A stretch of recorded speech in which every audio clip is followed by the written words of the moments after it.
I'm not sure yet if this is my penultimate or final update before we talk about the ending of Dakar 2026, but let's get on with talking about it anyway. First things first, the bikes, and we have a new leader. In fact, we have a new top 4. Ricky Brybeck takes the lead from Luciano Benavides by 1 minute. Daniel Sanders, reigning Dakar champion, who has led pretty much from the start, had a massive accident earlier today. He was helped up by his competitors, even his Honda competitors. And yeah, he continues on in 4th place. There were lots of big accidents today in the Dakar. There were lots of big accidents over the last couple of days of special as well. So included in some of the retirements that we've seen, for instance, today, we've seen Alexandra Pinto. Elsewhere, stage 9, we've seen some of the buggy Ras for like Kalok Alia. Going back to stage 8, we have one of the low frame media RZRs of Gonzalo Guerriero has also retired.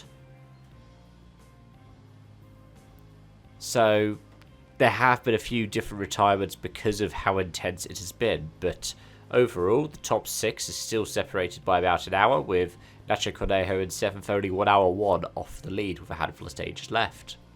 Meanwhile, in the cars, and we had 2 interesting winners in the marathons.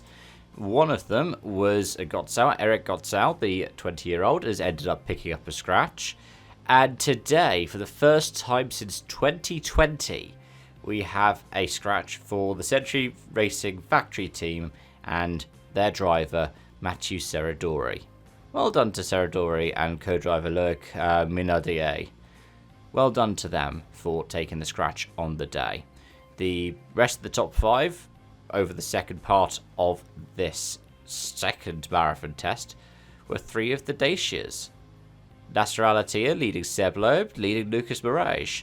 And when it comes to talking about Cristina Gutierrez, the other Dacia Sand rider, she ended up helping out Loeb by lending a pipe for pressure, so that the car was able to continue.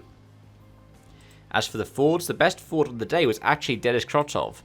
The driver from Kyrgyzstan ended up being the highest placed Ford in 7th place, about 3 minutes clear of Mitch Guthrie, one-time leader of the event. Martin Prokop, who had a nasty roll in yesterday's test, was in 10th. Nani Roma in 11th place. Matthias Ekstrom has had 2 awful days. 22nd today, 25th yesterday.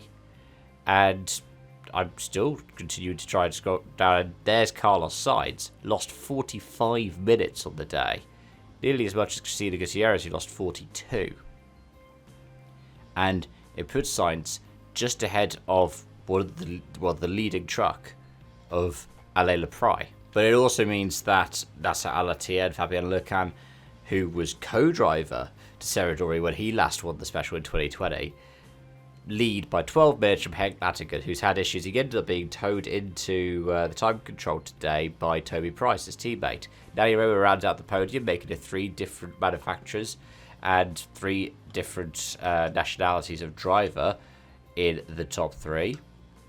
Ahead of Loeb, Serradori, who's half an hour off the lead. Matthias Ekstrom is still in 6th, 34 minutes off the lead. Then Sainz, 39 minutes. Same for Lucas Moraes. Toby Price in 9th, just inside the 1 hour mark. And Sayud Variawa just inside the top 10 at an hour 9 off of the lead. And since you could probably hear that I'm not exactly 100% voice-wise, I'm going to just blast through the other categories. Preston Campbell continues to lead from Tony Mulek in the Rally 2s. 3 minutes 23 is the gap between the leading Honda and the leading KTM.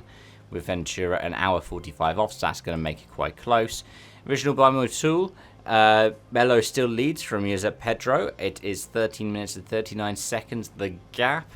In the stock category, Rokas Bachuska leads by 3 hours and 29 minutes from Sarah Price. Mr. Dakar Stefan Patterhansel is now 38 hours back in the general standings.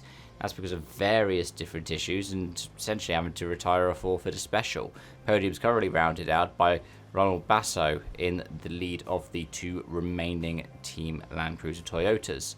In the Challengers, Navarro leads Sedan and Del Rio, with Cavaglacio 51 minutes off the lead, Klassen rounding out the top 5.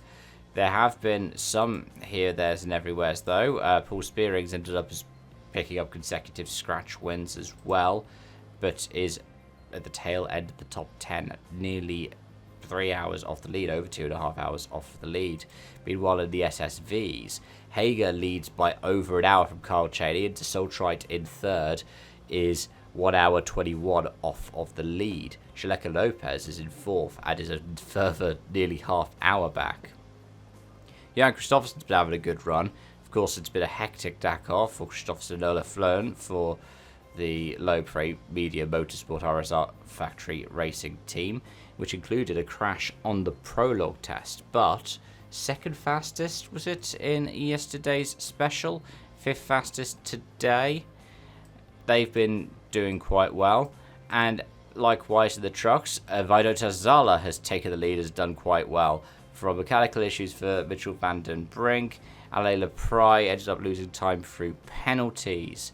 The top 5 is rounded out by Kay Huzink and then Martin Maciek in 5th place, which is impressive for Kay Huzink, the 28-year-old driver, is somebody who has been competing for the first time as the main driver, I believe. Anyway, those are my thoughts, feelings, observations, and that's what's been going on in the Dakar the last couple of days. Let me know any thoughts that you've had, anything that I've missed that you think I should have included. I follow the main highlights on the broadcast on YouTube because I don't have a Discovery subscription. But thanks so much for watching and joining, folks. Thanks for tuning in. Thanks for your support, and until next time, it's bye for now.